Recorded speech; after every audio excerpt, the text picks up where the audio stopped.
Developing overnight. The gavel dropped just 1 minute before midnight with no budget passed at the legislature. Yeah, the governor says he will not call a special session until lawmakers work out their differences, and that intense process starts in just a few hours. Audrey Russo is live inside the state capitol this morning with new information and reaction. Audrey.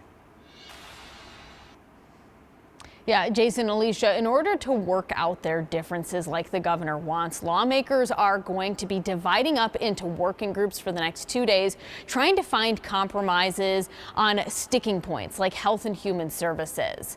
Now, they're going to be working in these groups until Wednesday at 5 p.m. That's a self-imposed deadline. So the earliest we could see a special session is Thursday or Friday.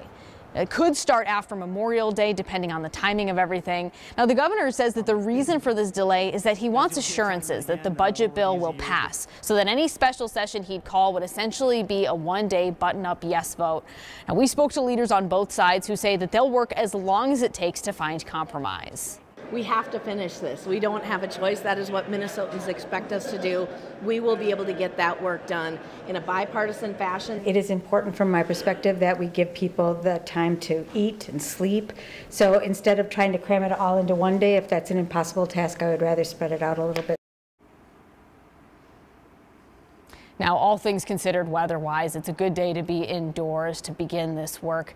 Now, several days ago, legislative leaders and the governor said that they had reached agreement on several global areas of the budget. It's just finalizing some sticking points.